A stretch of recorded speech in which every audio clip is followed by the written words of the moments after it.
Before the start of the video, do not forget to subscribe to the channel and like it. Katya, you're a fool, honestly. With your abilities here is not to bend back for a penny and try in a cool agency modeling to get a tailor. You have a talent. But she just waved it off. Who's going to take me as an orphan without connections? Don't be ridiculous, please. Katya had never been married, and she never liked talking about Nadyushka's father. She and Artem met by chance in a cafe where the girl worked part-time as a waitress during her college years in order to survive. The orphan girl had nowhere to wait for help. He was also a student, an architecture graduate, from a wealthy family of merchants. Tima was both intelligent and well-mannered and handsome, affectionate. One thing was wrong with him. He was afraid of his mother and obeyed her in everything. There were hot nights, declarations of love, beautiful bouquets, and the romance spun with terrible force. The young people could not live a day without each other, all the time holding hands and cooing. When Katya felt something was amiss, she was in a storm, vomiting day and night. She realized at once they had played the game. Artem was not thrilled about this event. He sincerely puzzled. How could you be so careless? We're not ready for married life, and my mom will not approve. Maybe it's an abortion. I'll give you the money, and I'll arrange everything properly. I'll take you to the best doctor. You won't even feel a thing. And then, later on, you'll have another baby. Katya could not believe her ears. Topic: what are you talking about? You're proposing to go and kill your child. What about love? Or am I to you just for fun? Didn't you say we'd be together forever? The girl was really hurt to hear that, because she sincerely loved the guy and hoped that after graduation they would get married. So what difference does it make when she gives birth? And when his mother found out about the pregnancy at a dinner party, a terrible scandal broke out. She was just outraged. You goddamn pauper. You snuck into our family on purpose, you bastard, to snatch a 2-bedroom apartment in the center. You must have had a bellyful on the side. You're all such orphans, and you're hanging a clamp around my fool's neck. These words stuck in Katya's memory for the rest of her life. It was as if a bucket of slop had been poured on her. She did not try to justify herself or respond with rudeness. She just said, I don't need anything from you. The state provided me with a place to live. We'll live without you. Artem, decide for yourself. Are you with me or not? And left their unfortunate apartment. The young man stood like a statue, without a word. His mother added fuel to the fire. Well, choose, my son. If you go away with that miserable girl, you no longer have a mother. Don't ask to go back. Come on, let's go. You'll be wiping another man's child's ass. What are you going to live on, fiancé? The girl hoped to the last that her beloved would go with her. She waited around the corner for a long time, until she was completely freezing, hoping she would come to her senses. But no. Timochka did not even say a word in her defense and stayed at home with her mother. They never saw each other again. Katya roared for a week and even signed up for an abortion out of despair. She was terrified. There was no support. How could she raise a baby on her own? Plus, this stigma of fattened will stick to her for life. And how would she explain to a child where her father was? But then Grandma Tanya stepped in. She, who was always soft and quiet old lady, suddenly shook her as hard as she could and shouted, Don't you dare. What are you thinking? Then the rest of your life you will not forgive yourself. God gave a child. He will give on the child. I will help. It's a terrible sin. It was as if the little lump inside her heard what she was saying and pushed the woman timidly. Katya realized everything, felt that the dear little man inside was also worried, and for the first time she did not roar, but smiled, stroked her belly, and said quietly, Never mind, Nadyusha, we'll get through this. I will not repeat the fate of my mother, and I will not sink, and you will not give anyone. That's better. Grandma Tanya sighed in relief and skulked off to her room. 10 years have flown by since then, and not once has Katya regretted her decision to leave her daughter. Yes, it was hard, sometimes unbearable, and not sweet for a woman alone. But every time she looked at her growing-up daughter, she realized that this was happiness. Over the years, she had never met a prince on a white horse, and it did not matter to her. Diapers, nappies, kindergarten, childhood illnesses, work, all spun at breakneck speed. She poured all her love and tenderness on her little daughter. She could not look at her too much. But youth takes its toll. Her daughter has grown, and our heroine again desperately wanted to feel loved, desired, and only. This time I won't make a mistake. I've been burned enough already, Katya reassured herself. True, there was one oddball in the room, her neighbor Vanya, who she did not even take him into account. He was ugly, had thick glasses, and always worked part-time, so he was not much of a suitor. And today, having worked a shift and a half and sewn hundreds of quilt covers, she walked leisurely through the night city and enjoyed the evening chill after the exhausting heat of the day. There was almost nothing left to go home, and Katya suddenly decided to drop by her favorite cozy cafe and drink a cup of aromatic coffee. She rarely allowed herself such a luxury, saving for her daughter every penny, but today they gave her a good bonus. She could treat herself. Sitting at the far table in the corner, Katya enjoyed every sip, closed her eyes and dreamed. Here she is with Nadyushka on the sea, warm waves caressing their heated bodies, and she and her daughter are laughing. It was a pipe dream, and for her so far to earn all failed. She was brought out of her thoughts by an unfamiliar, pleasant baritone. "Good night, lovely creature. Can I meet you? I am fascinated by you. You look like a princess from a fairy tale, so beautiful, but so sad. My name is Eugene. And you?" Katya was embarrassed and blushed heavily. "Nobody has complimented her for a long time," she said quietly. "And I'm Katya. Don't get any ideas. I'm just running home from my shift. Just came in for a minute to have a coffee. My daughter is waiting for me at home." Our heroine immediately set the priorities. The Chevalier became a little sad. How is it that such a young beauty already has a daughter? Maybe a husband too? He asked playfully. "No husband." Katerina cut off and was about to leave.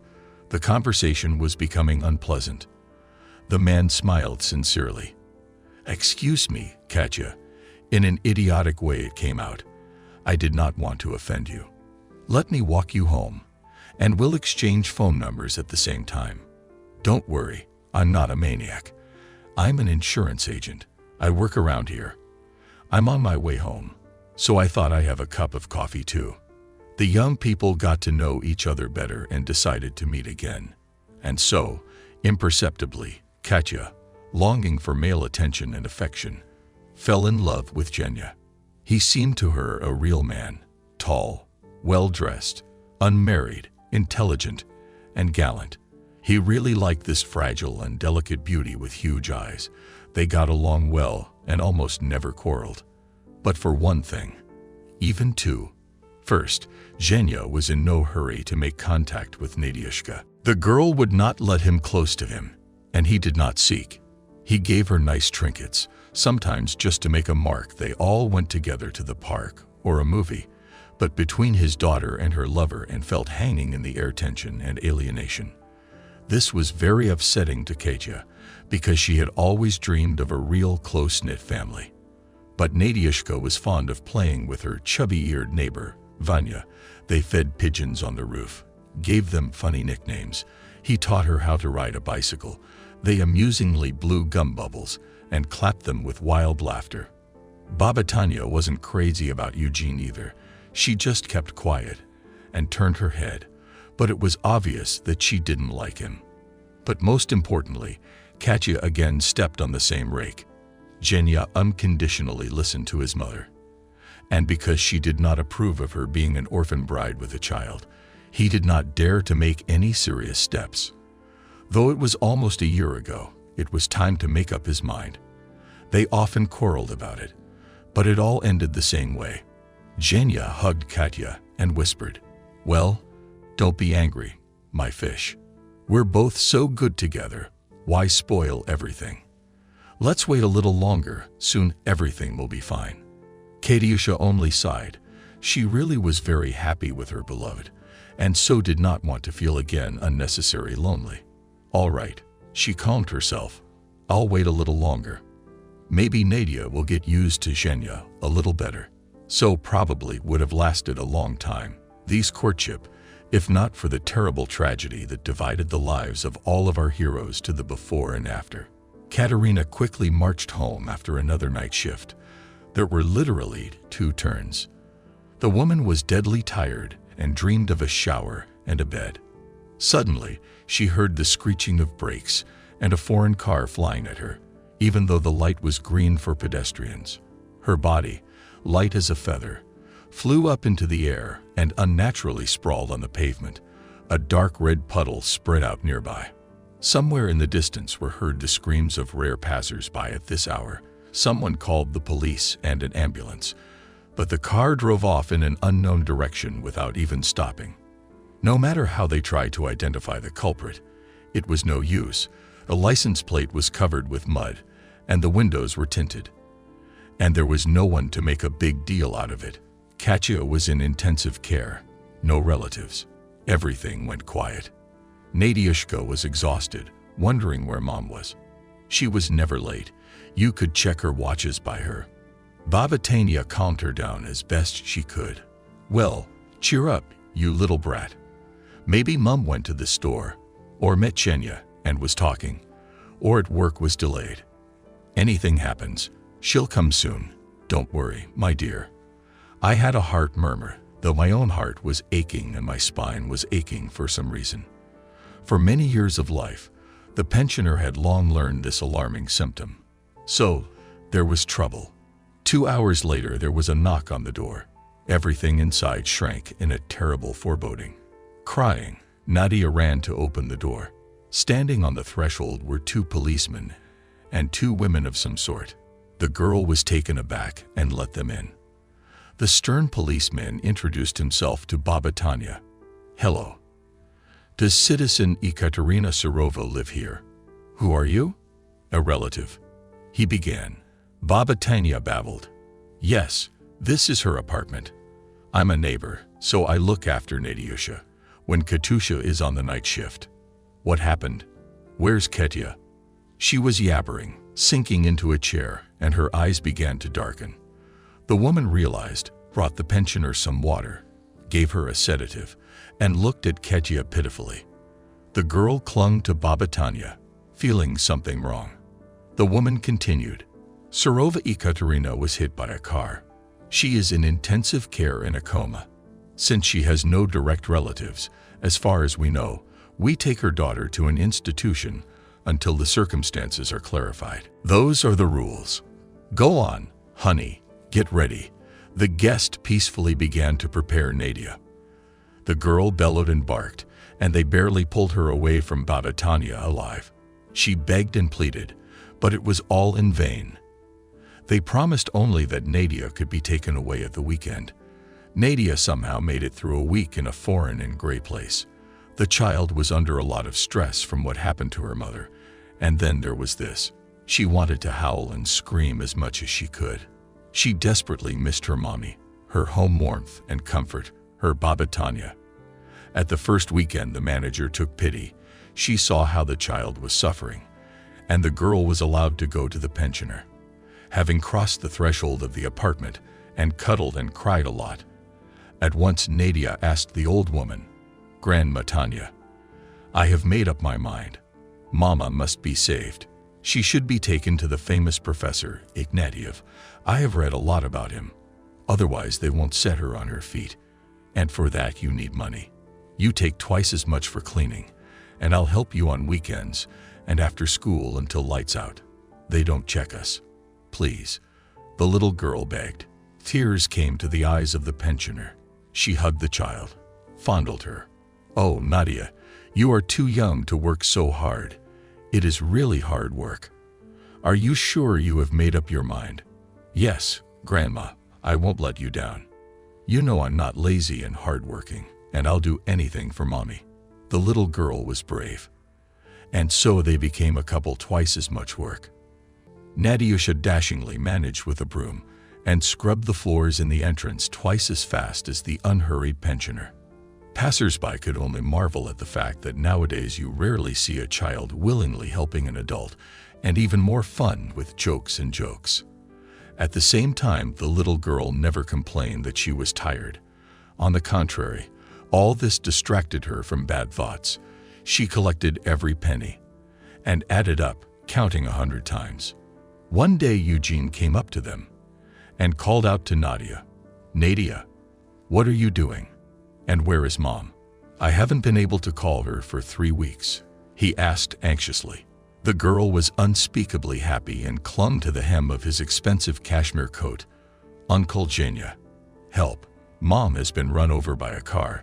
She is in hospital. She urgently needs money for an operation. Otherwise she will die." And the child looked pleadingly into the man's eyes. But the man gently unhooked the girl from him and mumbled without raising his eyes, "Yes, yes, I'll try. I'll call you back." And quickly, almost running, he started walking away. Baba Tanya dropped the broom and silently hugged Nadyushka. "Don't grovel, girl, he won't come. Such men only seek entertainment. They need a woman as long as she's healthy. He's rotten inside. I felt it long ago. But your mother loved that shiny dude. That's why I kept quiet." At the noise came Ivan, the neighbor, and rushed to hug the girl. "Hey, you big mouth. How are you? You help your grandmother. Good for you. And why haven't we seen you and your mother for a long time?" he asked me perplexedly. Nadia suddenly broke down and burst into tears, smearing them on her cheeks and shaking her little body. Baba Tanya slapped him. "What a piece of fool you are. Don't you know? We're in grief, and you're rustling and smiling. You should have an idea." The old woman told him off. He was embarrassed and said quietly, "I don't know anything, don't swear, Grandma Tanya. I just came today from my relatives in the village." "So what's the matter?" he asked. All three sat down on the bench, and the pensioner told everything. She knew that Ivan was a smart guy who could help. He listened silently and only imperceptibly changed his face. Then he got up quietly, took Nadia in his arms, and said quietly, wiping away children's tears, "Don't worry, little one. Ivan does not throw words to the wind. We'll save your mother. Do you believe me?" The girl pressed herself and embraced the boy as the closest person. A child's heart felt. This one does not lie. Ivan met his friend Sergei, who worked as a video camera installer and had access to the city's surveillance devices. After a couple of days, he managed to find out from the cameras the very car that had hit Katya. It was difficult to identify the owner because the design of the car was so unusual. It turned out that the car belonged to Kazyanov, a well-known banker in the city. That's the way it is. Ivan thought everything over and decided to go for broke. Without preparation, showed up at the banker's office. Secretary, glossy, glamorous young lady, only marveled that some bespectacled, briskly pushed her and broke into the office without an invitation. Such impudence, even the best friends of the chief did not allow himself, knowing what he has a tough disposition. Ivan at once, not giving the man a moment's reflection, went on the attack. "So, Mr. Good, your car was hit by a pedestrian, after which you brazenly fled from the scene of the crime, violating all the rules and leaving a woman to die. It's a miracle she's still alive, but she's a hair's breadth away from death. Either you help me get her out of this world, or you know I won't leave it at that. I'll go to the police and, if necessary, to the prosecutor's office. What do you think? That if there's no money in the world, then you can crush people left and right. Here, have a look. You can tear them up. They are copies, and I hid the originals." And the guy threw on the table a stack of photos, printed from the scene of the crime. Ivan had not expected such quickness and courage from himself. It was just that he was really seething with indignation, and also desperately and for a long time had loved Katya, and for her sake he was ready for anything. He was expecting a backlash. He thought that now the muzzleloaders would come running and throw him out of the office, but the seconds dragged on like rubber, and nothing happened. The banker just stared at the photo without blinking and remained silent. Then he drank water, in a gulp, a whole glass, and said quietly, "Yes, that's my car, no doubt. Only my stepson was driving it. I don't go out without a driver. Son of a bitch, I'm so sick of him. I've talked the bastard out of it 100 times just for the love of my wife. But this is out of line. He'll answer for his unworthy act. What about the victim? Will you help her? It is necessary urgent surgery in the capital, otherwise she will not survive," almost shouted Ivan. The man often nodded. Yes, of course. Negotiate. I will pay all expenses. Believe me, I am very ashamed, even though I have only indirect relation to this scoundrel. Thank you, shouted Vanya and rushed like the wind to the hospital. After discussing everything with the doctor and appointed the day of transportation to surgery, he received details of the Capital Clinic neurosurgery and a fabulous figure with an infinite number of zeros. The boy did not believe to the last that the banker would keep his word, but he did not let him down and honestly paid for everything. In addition, he personally took the stepson to the police, and a criminal case was initiated against him. A joyful Ivan bought candy, picked up Nadia on the way, and they rushed to Grandma Tanya with great news. The boy was gushing. Can you imagine, Grandma Tanya? This man, Kashanov, turned out to be a great uncle. The scumbag who hit Katya turned him into the police and paid for his transportation and the entire operation. And that was an outrageous sum of money. It happens, he rejoiced. Nadiusha busily reached into her pocket and handed over the money carefully folded and pinned. That's for Mom too, for the operation, from me. And shoved it to Vanya. He even cried. Hide it, my clever girl. You'll need it later.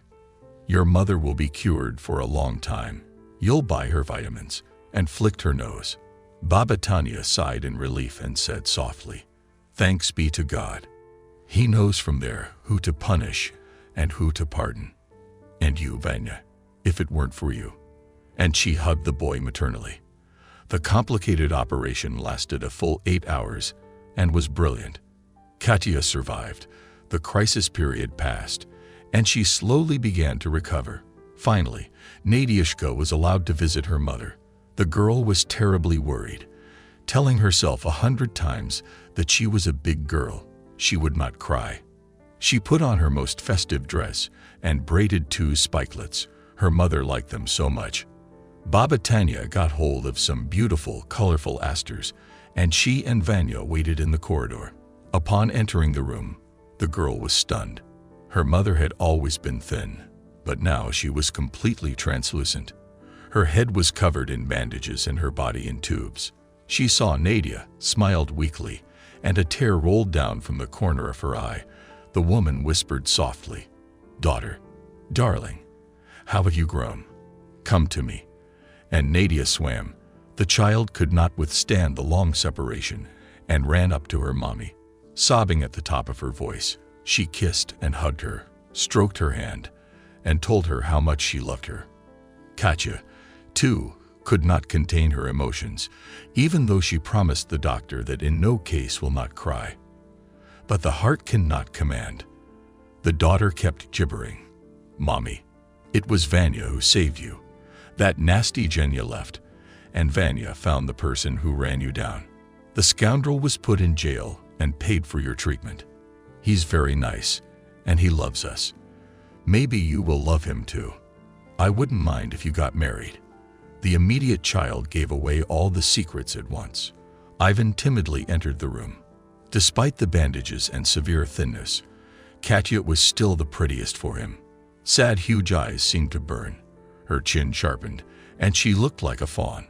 I wanted to wrap her up and hold her and not give her to anyone. For the first time, Katya looked at the boy not past him, but with tenderness and gratitude, and said, Thank you, Vanishka, for everything. And give this to Baba Tanya too. You are the closest people to me and Nadia. And the woman sobbed. The boy felt embarrassed, but was very happy. Finally, his Katya, whom he had secretly been sighing about for many years, saw him, noticed him, and realized that he really loved her. A long period of rehabilitation awaited Katya. Ivan never left her side, carried pies and chicken broth from Baba Tanya, worked with Katya, and helped her learn to walk, eat, and speak normally. Katya looked at the boy in a completely different way, and now she scolded herself for being such a fool for so many years and not noticing such a treasure nearby. Glasses, bug-eared, and a little clumsiness of a guy were such trifles compared to the huge loving heart and character of a real man. And most importantly, she saw how her daughter really, truly loves Vanya. And he loves her. It is impossible to play or invent. One day there was a knock on the door. After she came back from holiday, Kate was like a different person. She started to eat badly. She was sleeping all the time. At night she went to sleep in another room. Was she sick or something? As always, Baba Tanya decided everything, without her even knowing it. Vanya brought a pensioner for the weekend with presents. They decided to have a picnic and barbecue in the garden. Vanya's parents also arrived. They had not seen each other for a long time. During the feast, Grandma Tanya, after sipping a glass of homemade liquor, said, "Well, congratulations, newlyweds. You have had a good rest, I see." "Congratulations. Who are we waiting for? A boy or a weevil again?" And looked slyly at Katya. She went pale and changed her face. She felt hot. But her mother-in-law only laughed. "Yes, I knew as soon as I came in that there would be a boy. In our village the signs have long been known." Ivan looked at everyone in a daze, then took off his glasses, then put them back on, and still he could not understand what they were talking about. Then he looked at his beloved, and she smiled and nodded her head. "Yes, Vanya, our relatives are ahead of me. You're going to be a dad soon. Are you glad?" He stumbled, then pulled Katusha to him and whispered softly, "I am happy. Do not doubt, I will love Nadiusha as well. For me it has long been my own." Nadia also realized what was going on. She squealed and began to fool around and shout, "Hooray, I will have a brother or sister, or two." So the picnic was a success. Nadiusha's predictions came true. Katya was expecting twins. Due to her height and frailty, it was not easy. At the end of her pregnancy, she looked like a balloon and could barely roll over. Sasha and Dasha were born exactly on time. Nadiushka proudly wheeled a huge stroller that looked like a steam train and assiduously helped her mother with the babies. Ivan turned out to be an excellent, loving father and husband. He turned from a clumsy, bespectacled boy into a well-fed and confident father of a large family. He was terribly proud of this. He felt loved and believed in him. One day, the whole big family was walking in the amusement park. Nadiusha was riding the roller coaster. The toddlers were jumping on the trampolines, and Katya and Vanya were sitting in the shade and eating ice cream. They were so happy. Suddenly, someone called out to Katya, and she turned around. Some unkempt old geezer, picking up bottles near the benches, was looking at her. There was something subtly familiar in his gaze. "Katya, is that you? I'm Artem. Don't you recognize me? And you've become even more beautiful. You look radiant. How is your life?" The woman is amazed. Yes, no doubt it's Artem, but what happened to him? Where's his glossy appearance? Manners? She smiled and said, "You are mistaken, young man. I am married and I have 3 children. My husband is the best, and we have hardly seen each other before." She called to the children. Nadiusha ran up, and together they all went down the alley to the lake to feed the ducks. Ivan proudly held his wife by the arm. Nadia wheeled the stroller with the children. Artem was looking longingly after them, and his anger at himself strangled the man. He could not forgive himself for that meanness. He spent all his life with his tyrannical mother. He never married, never had a family. His mother died, and he started drinking more and more often, realizing that no one needed him except Katya. It often happens in life that nasty and mean deeds in the course of life boomerang back to the one who made them, as well as after a long thorny path always comes peace and harmony.